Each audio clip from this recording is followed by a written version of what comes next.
Greetings YouTube and welcome to the Blue Corner into a Yu-Gi-Oh! Deck profile.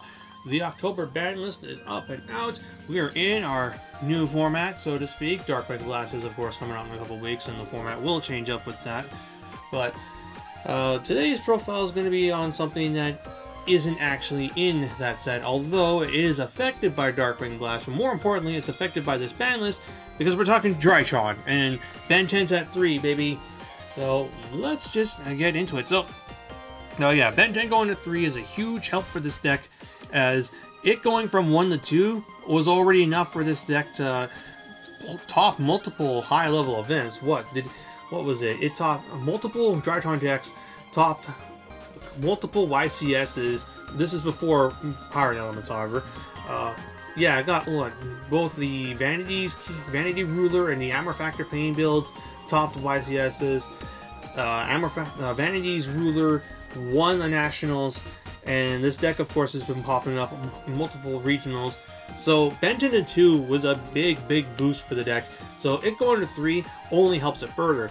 That being said, Darkwing Blast comes out pretty soon, and with the release of the Bestial archetype, Drytron's prospects also just go right back down, because when you have an archetype of DD Crows that can hit your Drytrons when you're trying to summon them out of the graveyard, it makes for a rough time. So I would not be surprised if Drytron falls off quite a bit during the initial stages of Darkwing Blast format, and then maybe you'll have the people that are just brave enough or just crazy enough to try and take this to an event despite the fact that Bestials are running on, and they will see play. Like, I'm pretty confident that Tier will play Bestial, and maybe Sprite to some extent too, as Bestials are very good at hitting Tier monsters, and they're also just dark, so you can play them in that deck.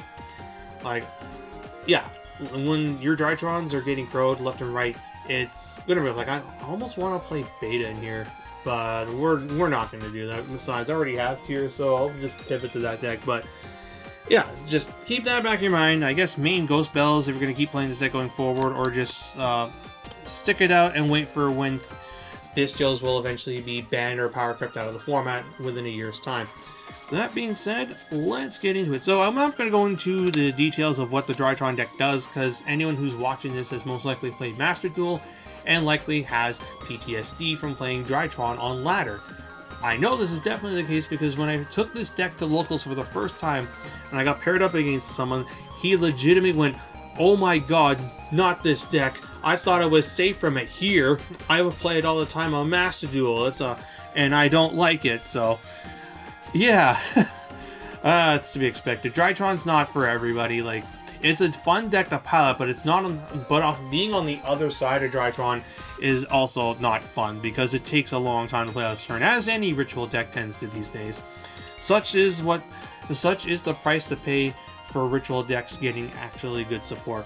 And for anyone who's curious, I do have Libromancer, and I was gonna build something regarding that, but then the Pepega Ruler got hit, so I don't know what's going on with that deck. Libromancer Mekanko though looks pretty cool, so I'll probably try and build that when it comes out. As my motto is, if it's a ritual archetype, I will at least get the cards, because, you know, collection purposes. And yes, I am hyped for the new Gishki shit coming up. Anyway, so yeah, I'm not going to go over what the Drytrons do. I'll just point out specific ones that people may not be all too familiar with, like the big Chungus here, Draconids, because he has multiple effects, and not everyone may remember what they all do. So this guy has the effect of, once per turn, quick effect, during your opponent's turn, you can banish up to 2 monsters from your graveyard whose attack equals or totals, I think it's like 2,000 or 4,000. Oh yeah, your opponent can't target it with monster effects, which I don't think is really relevant right now, but if, I don't know, they unban Dryden and Tri-Brigade Zoo becomes a thing, you can at least deal with Dryden. Hang on a sec.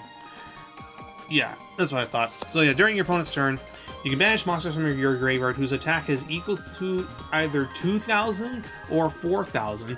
And then for every 2,000 attack worth of monsters banished, you can target that many face-up cards your opponent controls and send them to the graveyard. So it's non-destructive removal, which is pretty cool.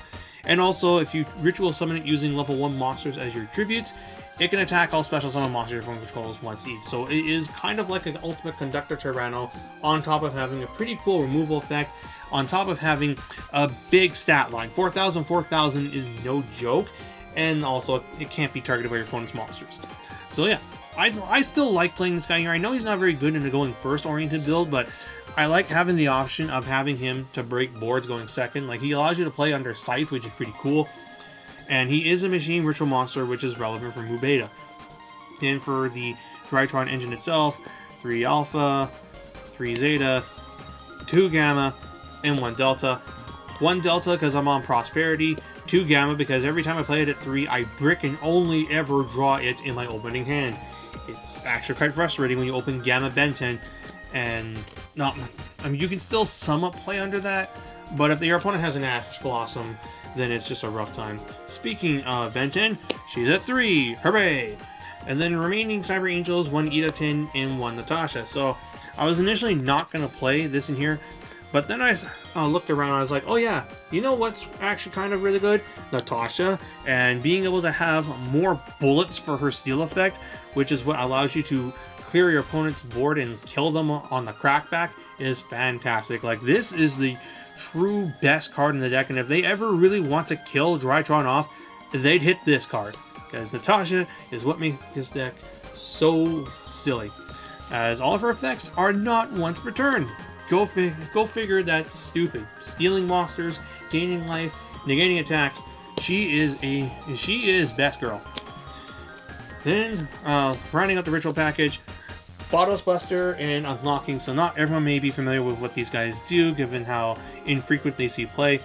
Bottles Buster is a machine ritual monster with 2,000 attack. Relevant stats for sure, because that means you can, 1, use it as tributes for the ritual spell, because it counts machines, and 2, it's 2,000 attack, so that will allow you to ritual summon any of the Cyber Angels by itself. And because it's a machine ritual monster, it also works with Mu Beta. And when this guy's ritual summon, you can search Magic Spell or Trap, which is this, which is a counter trap that negates spells and traps, and then has an attribute changing effect that almost never matters. And that's it for the Drytron and ritual package. And then for the fairies, 2 copies of Diviner because I'm not on the Vanity Ruler build. 1 copy of Orange Light since you play a surplus amount of fairies, and it's a lot easier to open Benten and therefore trigger Benten. Having the the the Orange Light to negate shit while you're trying to make your pushes is very nice. 1 Valkyria because it, in a level 6 Diviner, allows you to make Barone. And Scythe because you know what this deck can do? It can Scythe lock, and pretty well at that. So, since Scythe and or Dagger are legal, why not play them? Then for the spells, 3 Pot of Prosperity. Extra consistency in a deck that relies on 2-card combos is always nice to have. And speaking of consistency, Cyber Emergency searches out your pieces, searches out your Draconids. Then for the Drytron named spells, 2 Fafnir, 2 Nova, and 1 Meteonis. So as I kind of mentioned before, DD Crowing is kind of an issue for this deck, but it's not the ritual spell that it hurts to be crowed by. Your opponent can crow the ritual spell and it'll be annoying, but Drytron can still play with this being crowed. It's when the names themselves get crowed that it hurts. So with that being said, I think 1 is still fine. As far as these guys go, 2 of this instead of 1 and 3, because with Sprite being a prominent deck in the format, this card's actually kind of good against them, as it has the effect of, let's go here. If a monster is normal or special summon face-up while you control a Drytron monster, except during the damage step, for every 1,000 attack that monster has, it loses a level. And all of the relevant Sprite monsters have over 1,000 attacks, so yeah, you have a Drytron on the board, your opponent summons a Sprite, you can make it become a level 1. So they have to have another form of plays in order to do their shit. So because of that, more of this is nice to have, which means less of this so you don't clump. And what else is there really say? Oh, right.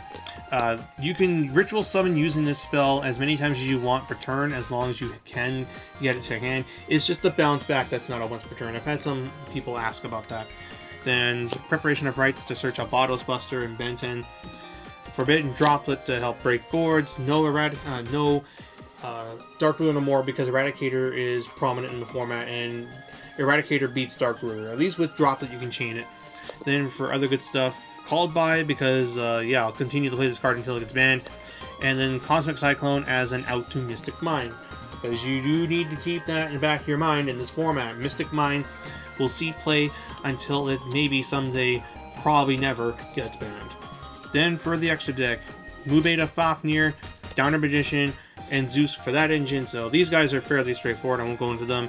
Mubeta has a couple effects. You guys are most likely familiar with the ones that allows it to dump a Drytron name on Xyz summon, and also you detach its materials as tributes towards ritual summons. However, it also has the effect of if you control a ritual monster that is a machine type, doesn't have to be Drytron, so I'm a Botos Buster, in addition to Draconids, you can negate the activation of an opponent's spell or trap card and destroy it. So if you happen to get to Botos Buster in the counter trap card, alongside this guy, you have 2 spell trap negates on top of whatever else you have going. Pretty cool.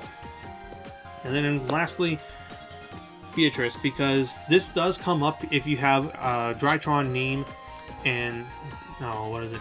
Diviner, and one of the names allows you to get to this, which then dumps whatever piece you're missing so that you can combo off. I believe it's if you open Diviner and specifically Zeta. Or is it Diviner Alpha? It's one of those two. Anyway. Oh, yeah, it's gotta be Diviner Alpha. Yeah. Well, whatever. You guys probably know what I mean. Then for the Link Monsters, Link Rebo, it's for when you have one name and a Beatrice. No. I forget what line I play, but it does come up. Like, you do need to have a Link 1 in here, and I do like this guy because he points down as opposed to Anima. Then for the Link 2s, Artifact Dagda and Sprite Elf.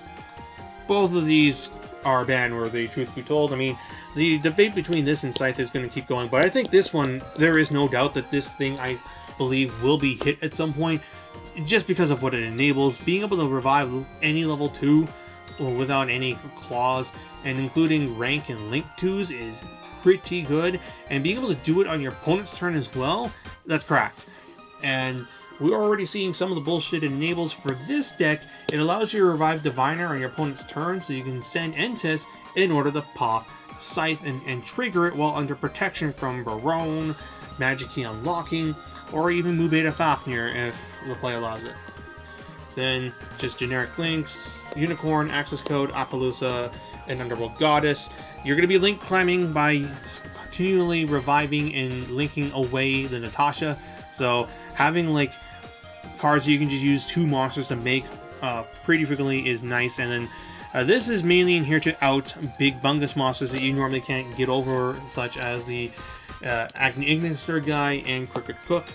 Then for Synchros, Arclight, Barone, and then lastly, Elder Entis for your fusion monster that you send off a Diviner.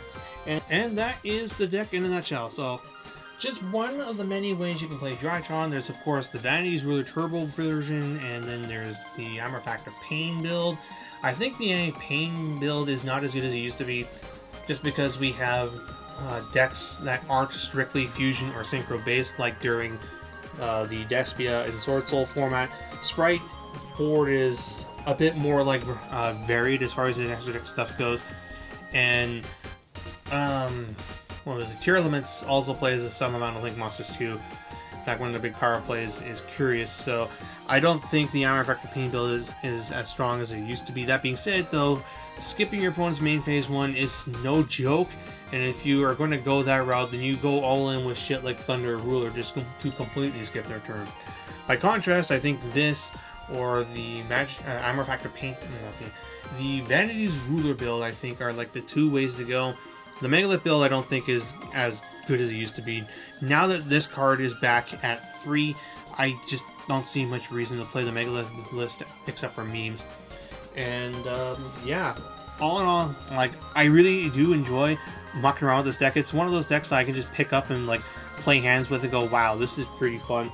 And I will give Konami credit that they have managed to push the envelope of how you ritual summon in a deck. And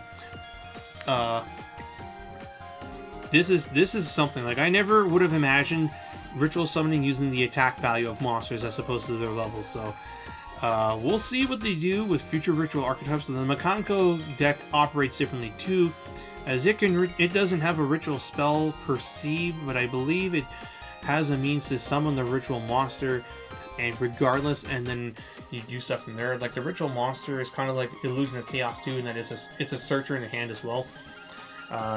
It is interesting to note that they have both designed it as well as the upcoming Dogmatica big boss monster Nadir, so that you can't play them in here. Like the Makanko ritual monster, because it has 0 attack, I believe it was ruled you can't summon it off of Meteonis.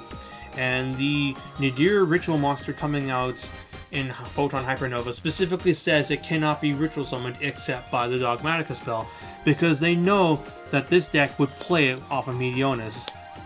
And I thought that was kind of funny. So like ritual archetypes going forward, or just ritual monsters going forward, Konami is obviously going to be watching very carefully, because if they print any good ritual monster that doesn't have any odd conditions for its summoning, like the ones I mentioned, then Drytron can very well tech it in. And if it's got a really powerful effect, like it ends up being, I don't know, a skill drain for everything, a one-sided skill drain like Destiny Hero Plasma as a ritual monster that you can just summon off of Meteonis for 2 tributes, then you damn well bet this deck's going to play it.